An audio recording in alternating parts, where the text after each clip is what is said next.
Kiwi tanks of World War II, also known as New Zealand tanks of World War II. Now, during the Second World War, New Zealand did attempt to design some of their own infantry fighting vehicles. During the early part of World War II, especially after the fall of France in 1940, New Zealand realized that they would not be receiving any large amount of equipment from the UK. Now, during World War II, New Zealand was part of the British Commonwealth forces who were fighting against the Imperial Japanese military in the Pacific Theater, also known as the Pacific War. Now, in early 1940, Japan, just like their German counterparts, had been conquering large portions of the British Empire in the Pacific, and the Japanese had also begun attacking the Dutch and later on the American forces in 1941. But in 1940, the New Zealanders knew that they would have to design some of their own infantry fighting vehicles.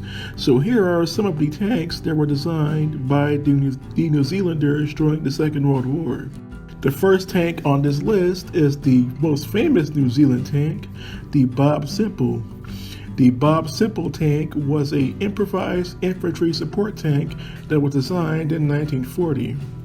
Its main armament was originally supposed to be one 37mm minigun, but this was later downgraded to 6 7.7mm or 303 caliber Bren light machine guns. Its armor thickness was only 8 to 12.7mm thick. It was made from a mixture of steel and corrugated magnesium latent armor. Its speed was a slow 24 kilometers per hour or 14.9 miles per hour, and it had a crew of between 6 and 8. Now, the Bob Semple tank is actually a really interesting tank. Now, nowadays, the Bob Semple tank is considered a meme in the tank world, but believe it or not, the Bob Semple in its original configuration would have actually been a good tank. Now, the reason the Bob Semple tank is laughed at today is because it was armed with only 6.303 caliber Bren guns, but in its original design, it was supposed to be fitted with a 37mm gun. Now, the New Zealanders never specified which 37mm gun it was supposed to be using, but the New Zealanders did have three variations of 37mm guns that were already in use. The first 37mm gun is the Maxim Model 1895.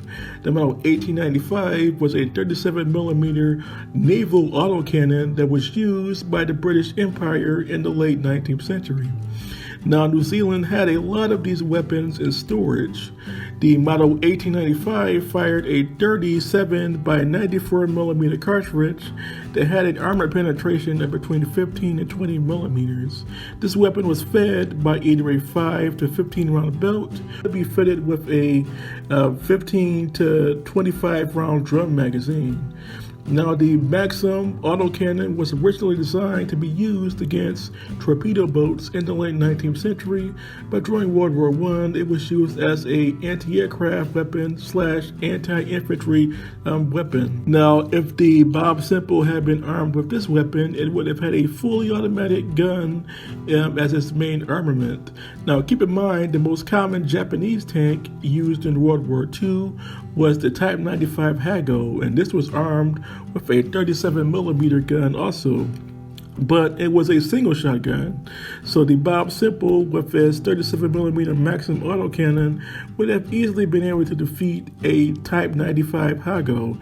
On top of that, the Hago's armor was only 6 to 12 millimeters thick, and the 37 by 94mm cartridge could easily punch through that at ranges of 200 to 300 yards.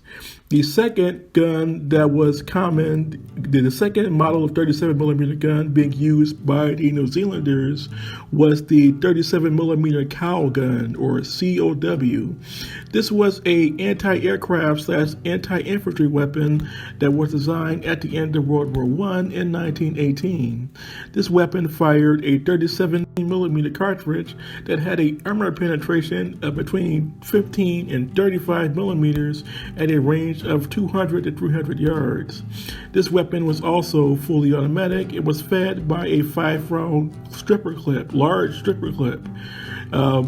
If the Bob Semple had been fitted with the cowl gun, it would have had more than enough armor penetration capabilities to punch through not only the Type 95 Hago, but even the Type 97 medium tank, which was the second most common Japanese tank used in the Pacific Theater. So, if the Bob Semple tank had been used against the Imperial Japanese Army with its main armament of a 37mm cowl gun, then it would have been more than enough to hold off against any Imperial Japanese armored fighting vehicle. It would have been more than enough to defeat any Japanese Type 95 Hago or even the Type 97 medium tank. So that's pretty much it for the Bob Semple in terms of its basic specifications. Now, only a handful of these vehicles were ever built, only about 3 or 4 were ever constructed, and only one saw service in the Pacific Theater, but only after the battles were pretty much won. And this tank was mostly used as a scouting vehicle or patrol vehicle. So the Bob Semple didn't really see much service in the Second World War, at least not in a combat role. And that's basically it for the Bob Semple tank. It is one of the strangest New Zealand tanks, but it is also one of the greatest meme tanks. And if the Bob Semple tank had kept its original 37mm main armament, it would have been a god emperor on the battlefield against any Imperial Japanese tank that was being used in the Second World War, especially around the year 1940. Which brings us to the next New Zealand tank. The next New Zealand tank used during the Second World War was the Schofield tank, also known as the Schofield Mark I. The Schofield Mark I is a strange New Zealand prototype tank. This is a prototype light infantry wheeled tank that was also designed in 1940. Now, unlike the Bob Semple tank, its original main armament was one 7.7 or .303 caliber Vickers machine gun, a medium machine gun. This vehicle had an armor thickness of between 8 and 12.7 millimeters also. Other sources state that the armor thickness was between 8 and 15 millimeters.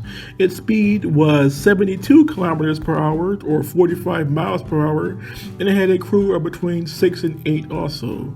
Now, the Schofield Mark I had a World War I feel to it. It had that classic rhomboid-like look to it, similar to the tanks you would have seen in World War I, like the British Mark I through 5 series. The Schofield Mark I was only armed with a single machine gun, but some of the sources stated that it could have been fitted with several light machine guns, like the Bren guns that we saw on the Bob Semple tank. The Schofield Mark I prototype was completed by the end of 1941, but unfortunately this tank was never mass produced either. Now, the Bob Semple tank at least got 4 prototypes off the assembly line, but the Schofield Mark I had just 1 prototype built, and that was basically it for this tank.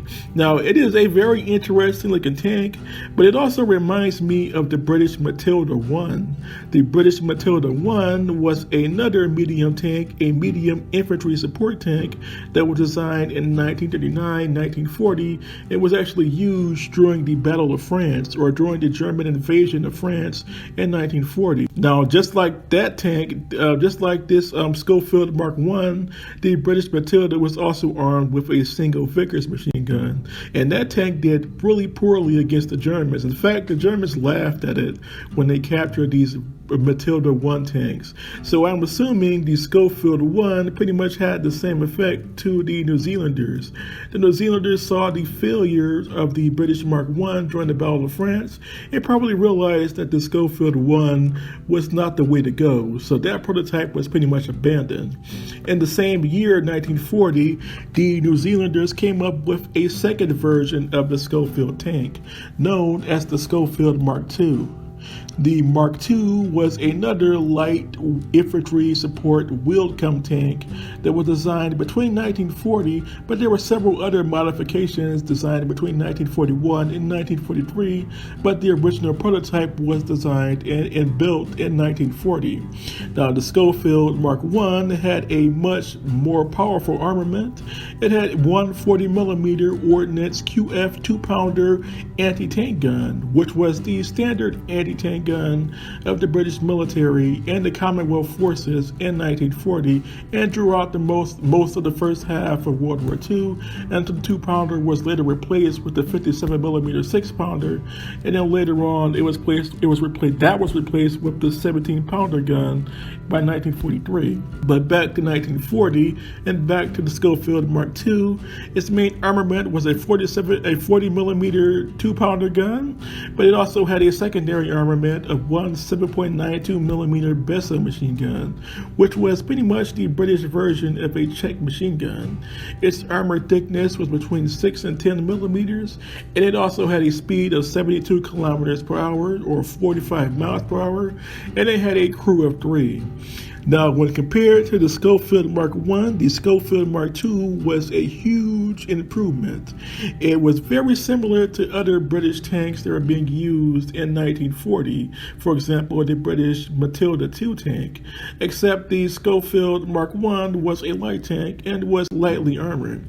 Now, the Schofield Mark I, when compared with Japanese tanks of the era of the same year in 1940, for example, again, the Type 95 Hago and the Type 97, in terms of armor thickness, the Schofield actually has less armor than both the Type 95 and the Type 97. So in terms of armor thickness, the Japanese tanks had more armor, and the Japanese 37 and 47mm guns could easily punch through the Schofield Mark II's thin armor of only 10 millimeters. In terms of firepower, the 40mm 2-pounder gun could easily punch through any of the Japanese tanks that are being used in the Pacific Theater, just like the Bob Semple's original 37mm gun. It could also pound through just about any Japanese tank.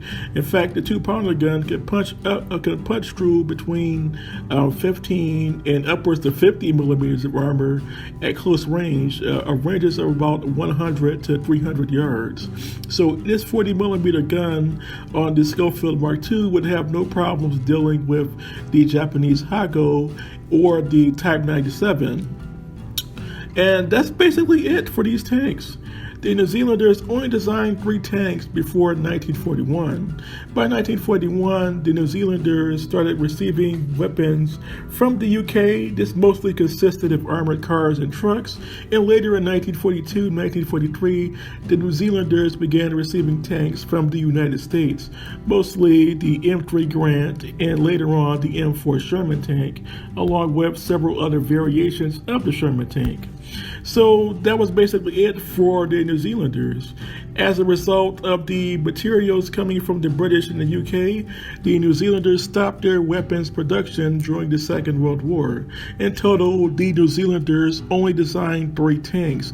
If I had to choose my favorite of the 3, I actually like the Schofield Mark II, but since the Bob Semple tank is the meme of the meme tank world, I guess the Bob Semple could be considered the God Emperor of New Zealand tanks. And if it had been fitted with its original 37mm gun, which I assume would have been the cow gun, as the cow gun, the 37mm cow gun was a newer gun, and it had more stopping power than the 2 Maxim 1-pounder guns. So I would assume that the cow gun would have been the main armament of the Bob Semple if the New Zealanders had kept its original design. And so the Bob Semple, I guess you could say, is the best New Zealand tank of World War II in the meme sort of way. But if I had to choose personally, I like the Schofield Mark II as my favorite New Zealand tank designed during the Second World War. So what do you all think of these New Zealand tanks? Please tell me in the comment section below, and which one of these 3 tanks was your favorite. And until next time, this was J-Man Time signing off.